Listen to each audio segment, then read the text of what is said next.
அனு, சூடா ரசம் சாதம் கரைச்சு கொண்டு வந்திருக்கேன், கொஞ்சம் சாப்பிடுறியா? வேண்டாத்த, இப்பதான் நர்ஸ் வந்து மருந்து கொடுத்துட்டு போனா, கொஞ்ச நேரம் ஆகட்டும். சரி சரி. ஆமா, டாக்டர் வந்தாரா? ஆ, வந்து பார்த்துட்டு போயிட்டாரு. இனிமே ஈவினிங் தான் வருவாங்க. ஆஹா.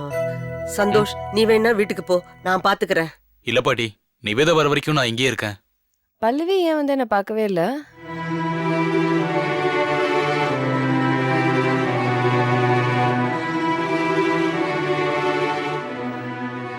ஆபரேஷனுக்கு முன்னாடி நான் அவங்கள பார்த்தது, அதுக்கப்புறம் ஒரு நாள் கூட அவங்க வரவே இல்லையே. என் மேல அவங்களுக்கு ஏதாவது கோவமா?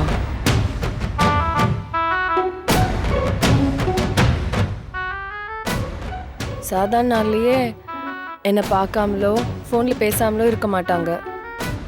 அப்படி இருக்கிறவங்க இப்போ நான் ஹாஸ்பிட்டலில் படுத்திருக்கும் போது வந்து பார்க்கலன்னா அதுக்கு ஏதோ காரணம் இருக்கணும்.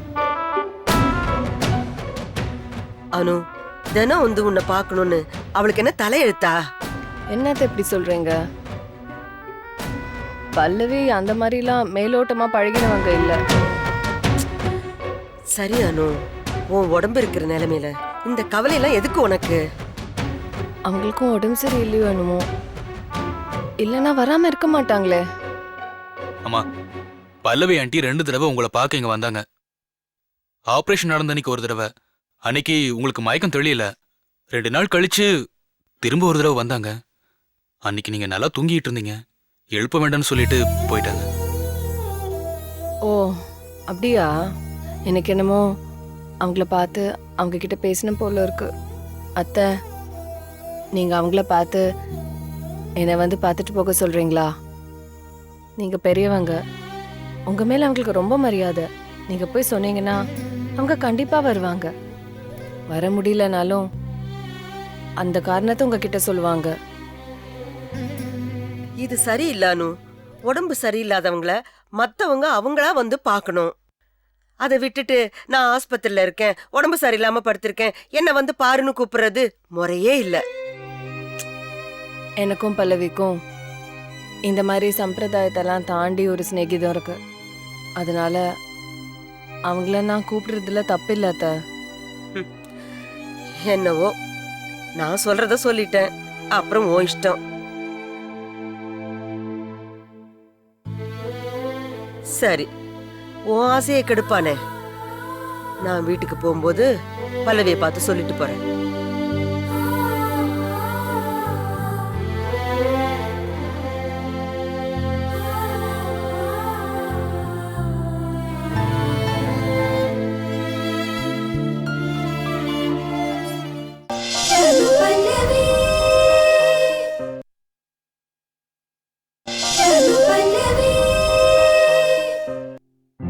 சார், கோபி சாருக்கு ஃபோன் பண்ணிட்டீங்களா? பண்ணிட்டேனே, சைட் ஒர்க் முடிஞ்சு போச்சா, நேரம் ஆஃபீஸ் தான் வரேன்னு சொன்னான். ஓ ஓகே. ஹலோ சார், உங்களை பார்க்க மிஸ்டர் பிரேம்னு ஒருத்தர் வந்திருக்காரு. உள்ள வர சொல்லுங்க அவரை. Okay sir. பிரேம் அன்னைக்கு அந்த கான்ட்ராக்ட் விஷயமா பேசினார்ல, அதை பத்தி பேச இங்க வராருன்னு நினைக்கிறேன். Yes please come in. வாங்க Prem. Sir. Welcome. Hello madam.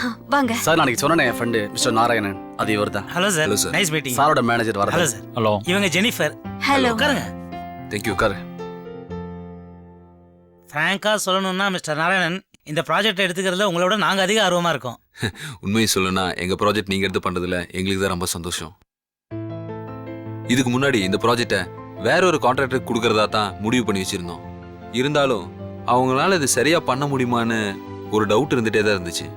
ஏன்னா இது பல கோடி ரூபாய் ப்ராஜெக்ட். தப்பான ஆளு கைக்கு போயிடுச்சுன்னா அதோட விளைவுகள் ரொம்ப மோசமாயிரும். அந்த பயத்திலையும் யோசனையிலையும் நான் இருந்தப்பதான் பிரேம் மிஸ்டர் ராஜாராமனை ரெஃபர் பண்ணாரு. நான் அவரை பத்தி நிறைய கேள்விப்பட்டிருந்தனால உடனே ஓகே சொல்லிட்டேன். மிஸ்டர் ராஜாராமனை மீட் பண்ணலாமா? அவர் இப்ப ஆபீஸ்ல இல்ல, நெக்ஸ்ட் மீட்டிங்ல கண்டிப்பா மீட் பண்ணலாம். Okay okay, no problem. Mister Narayanan, project plan பார்க்கலாமா? Sure sir. வரதன், அந்த பிளான் பேப்பர் எடுங்க.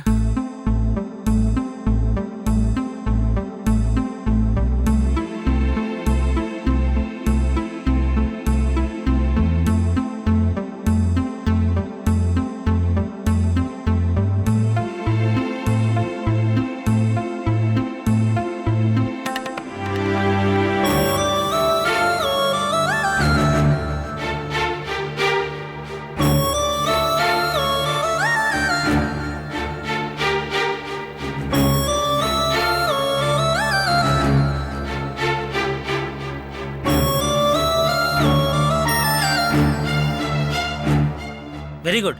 அப்போ நாங்கள் என்ன பண்ணுறோம், பில்டிங் பிளான் போட்டு உங்களுக்கு கால் பண்ணுறோம். அதுக்கப்புறம் நம்ம அக்ரிமெண்ட் போட்டுக்கலாமே. Okay sir. ஆமா சார், நீங்க ஏற்கனவே ஒரு இடத்துல கான்ட்ராக்ட் போட்டிருந்தீங்க இல்லையா? திடீர்னு இப்ப எங்க கிட்ட வந்திருக்கீங்க. அந்த கான்ட்ராக்டால உங்களுக்கு எந்த பிரச்சனையும் வராது சே, சே, இல்லையா? அதெல்லாம் ஒன்றும் வராது.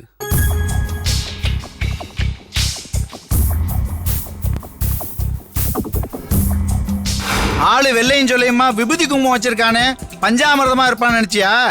நான் பட்ட சாராயம். இதோட ஆரம்பமே அதான். ஏய் நீ யாருன்னு தெரிஞ்சுதான் உனக்கு இவ்வளவு மரியாதை. எழுந்திரி முதல்ல. ஏய் எம்எல்ஏ கை வச்சிட்டியா? புடிச்சது என் சட்டை இல்லடா, புலிவாலை. இது எல்லாத்துக்கும் நீ சரியான பதில் சொல்ல வேண்டியிருக்கேன் பிரேம்.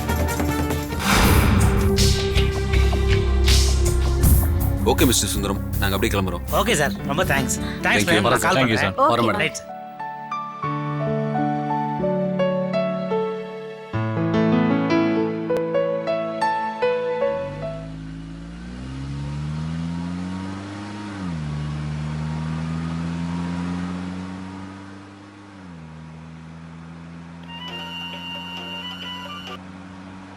சொல்லு வரதா?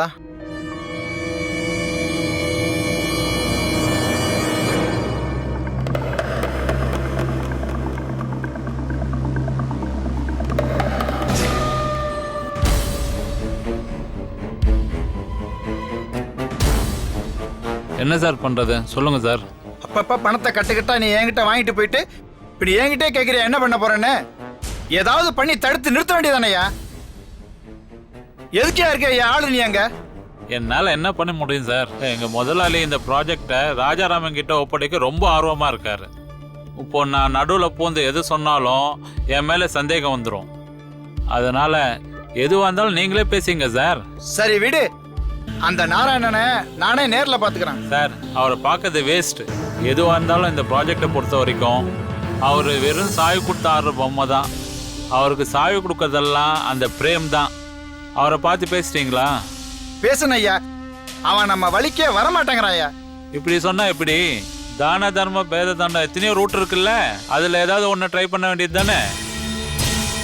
இதெல்லாமா நான் உங்களுக்கு சொல்லி கொடுக்கணும்? பண்றேன். அந்த ப்ராஜெக்டை முடிக்காம நான் ஓய போறதில்ல. போன வைய. டேய் என்னடா கார் ஓட்டுற? மாட்டு வண்டி ஓட்டுற மாதிரி வேகமா போட.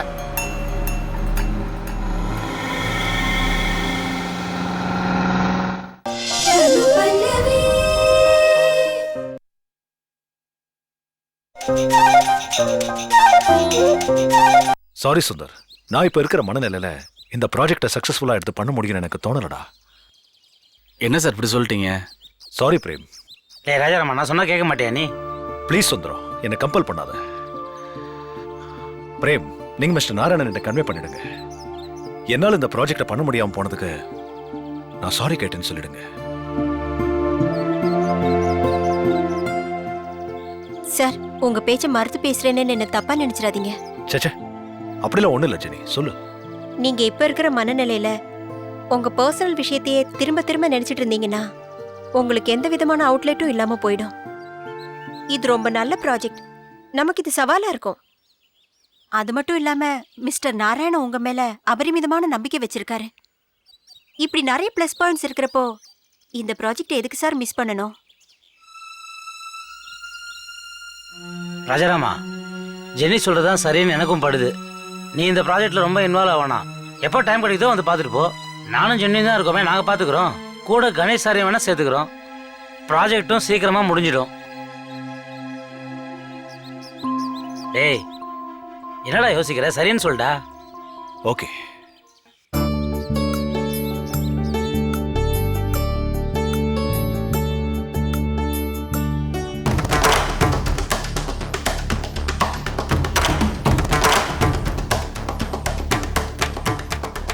மஞ்சு, சந்தோஷ் எங்க? தெரியலக்கா. ஹாலில் தான் இருப்பான், போய் கூப்பிடு.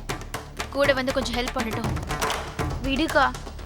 சந்தோஷ் இப்பெல்லாம் வீட்டை பத்தி ரொம்ப ஃபீல் பண்ண ஆரம்பிச்சிட்டான். முன்ன மாதிரி இல்ல, அவன் இப்ப ரொம்ப பொறுப்பா இருக்கான்.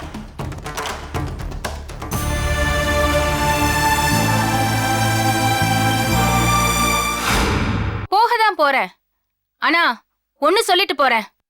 அனுவே உங்களுக்கு பிடிச்ச மருமகளா இருக்கட்டும், அவங்களையே தலையில தூக்கி வச்சுட்டு கொண்டாடுங்க. ஆண்டி பாட்டி தான் ஏதோ கோவத்துல பேசுறாங்கன்னா நீங்களும் பதிலுக்கு இப்படி பேசுறது நல்லா இல்ல நீ ஆண்டி. சும்மா இரு சந்தோஷ். இவ்ளோ நாளா நானா வலிய வந்து உங்ககிட்ட பேசினேன். நீங்க ஒதுக்கி தள்ளப்ப கூட நான் அதை பெருசா எடுத்துக்கல. ஏன்னா எப்படியாவது உங்க அன்பையும் பாசத்தையும் நான் சம்பாதிச்சிருவேன் தான். ஆனா இப்போ காத்து தசை மாதிரி வீச ஆரம்பிச்சிருச்சு. பல்லவியும் மாறிட்டாமா. இனிமே நீங்களே வலிய வந்து என்கிட்ட பேசவோ இல்ல சொந்தம் கொண்டாடவோ வந்தா கூட நான் உங்களை ஏத்துக்க தயாரா இல்ல. நான் வரேன்.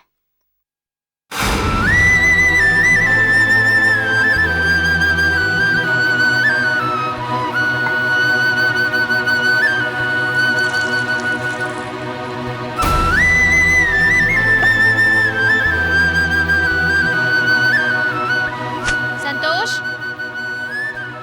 சந்தோஷ்.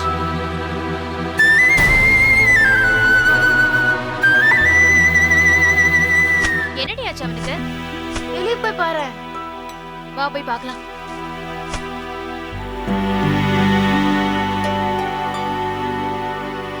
சந்தோஷ், அப்பா எப்பப்போ வந்தீங்க? ஏன் ஒரு மாதிரி இருக்க? அப்பா கூப்பிட்டதும் உன் காதுல விழல, நான் கூப்பிட்டதும் உன் காதுல விழல. அப்படி என்னதாண்டா யோசனை பண்ணிட்டு இருக்க? ஒண்ணும் இல்ல. டேய், நீ ஒன்றும் இல்லைன்னு சொல்லும்போதே உன் மனசில் ஏதோ இருக்குன்னு எனக்கு தெரியுது. எதையும் மறைக்க முடியாது. என்ன ஏதுன்னு எங்ககிட்ட சொல்லு. பல்லவி ஆண்டி இன்னைக்கு பாட்டி வீட்டுக்கு வந்தாங்க. பல்லவி பாட்டிக்கிட்ட சண்டை போடலையே? சண்டை போட்டாங்க, சத்தம் போட போனாங்க. தடுக்க போன என்ன, நீ அன்னைக்கு உன் வீட்டுக்கு என்ன வராதுன்னு சொன்ன போது காரணம் புரியல. இன்னைக்கு எல்லாமே புரிஞ்சுக்கிட்டேன். அன்னைக்கு உனக்கு இருந்த கோபம்தான் இன்னைக்கு எனக்கு இருக்குன்னு சத்தம் போட்டாங்க. பதிலுக்கு பாட்டியையும் திட்டாங்க.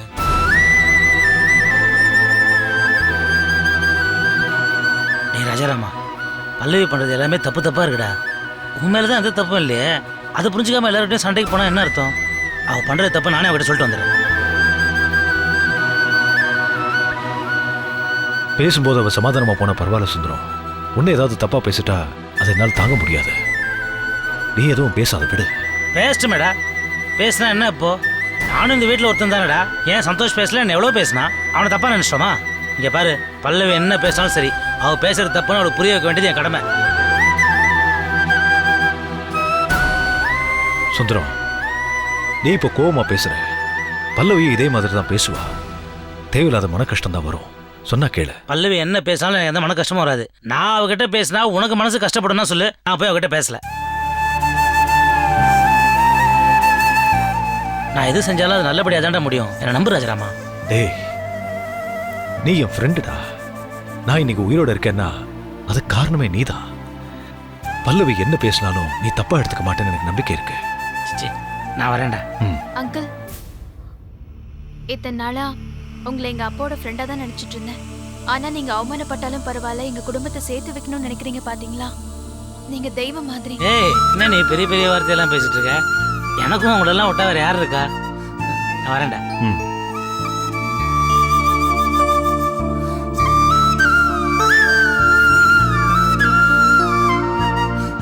பல்லவி, பல்லவி, பல்லவி, பல்லவி, வா. பல்லவி எங்கம்மா? பல்லவி ரூம்ல தான் இருக்கா. பல்லவி, பல்லவி, பல்லவி, பல்லவி.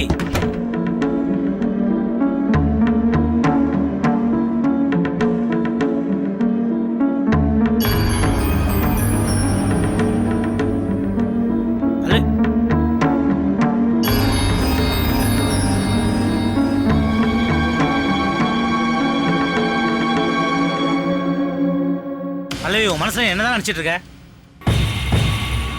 உன்னதான் கேக்குறேன், பதில் சொல்லு பல்லவி. ராஜாராம் அம்மா கிட்ட போய் சண்டை போட்டியா? எதுக்கு சண்டை போட்ட? இத கேக்குறதுக்கு நீங்க யாரு?